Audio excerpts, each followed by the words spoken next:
Hey, this is the Daily Overpass. My name is Eric and I make apps. Today I want to talk about how sometimes it's really useful to move to a new place.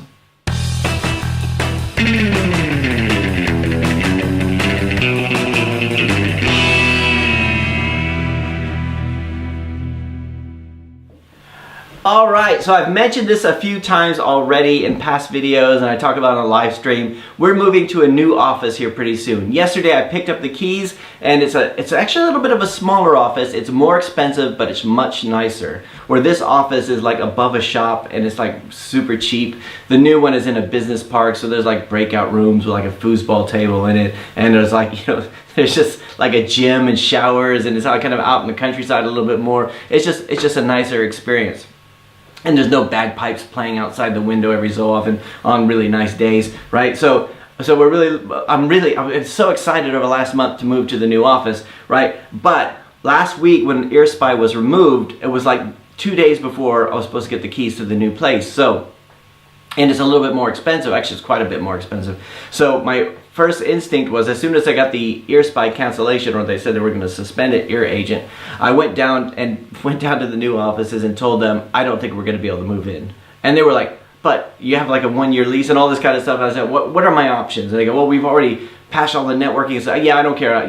We might just have to not come in. And it was like, and then after I left there, just looking at it, it was so much nicer. And I thought afterwards, just thinking about it throughout the day, that no, I need the change of scenery. I need to go someplace new, right? When I was working jobs as a contractor and as a permanent employee, after like 2 years, I would just get bored with the place and I would want to move on. Not so much to the new job, but yeah, that was something too. New people, new responsibilities, new technologies to work with, all that kind of stuff. After 2 years, but it was just the change of scenery, going someplace new. It was like, I like to go out for walks at lunchtime, and after a while you've seen everything, right? You've been everywhere and you get into this rut, right?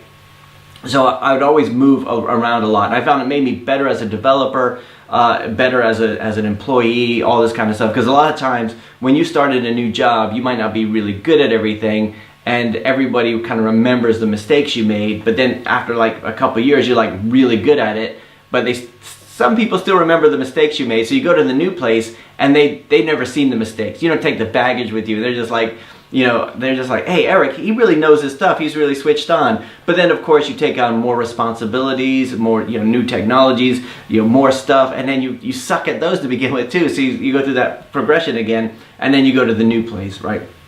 And it's something I would recommend to all developers, is to not stay at the same place for a long time, unless you wanted to get into management or something, which is something that just never really appealed to me, right? So like my salary or my day rate has always gone like, it jumps a lot, where if you stayed in the same job, you might get like a, I don't know, 5% increase. I don't know what you would get, right? You would get incremental increases in your salary, which would be cool. But I find that if you're jumping around a lot, your salary could go up, 20, 30, 40% based on the responsibilities and everything you take. And also it's a breath of fresh air. It's like a new lease on life. You're like, okay, this is the new me. This is a new thing we're gonna do. But when you're running your own company and everything like that, it's different, because you can't just leave. Like I can't leave my own company, because then, what kind of idiot would I be then, right? So like so I worked at home for a couple of years, and if you look at the early videos, they're from my attic. So it's like, the blue wall behind me and everything like that. And there's not a lot of space,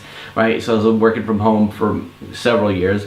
And then just over 2 years ago, I moved into this office, and then it was like everything changed. I mean, the business didn't change. I still had the same people on my team, everything, but I just felt like I had a place to go. And it was like, this is the base of operations, and it just felt like, in my head, it felt more like a real company, and then I felt more like, more productive, and I was more productive getting stuff done.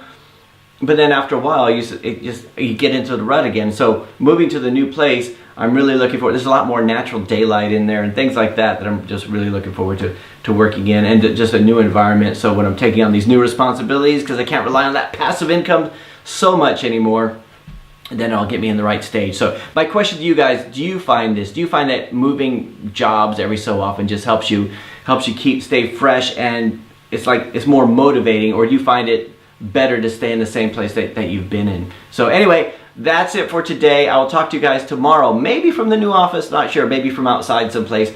I'll talk to you again tomorrow.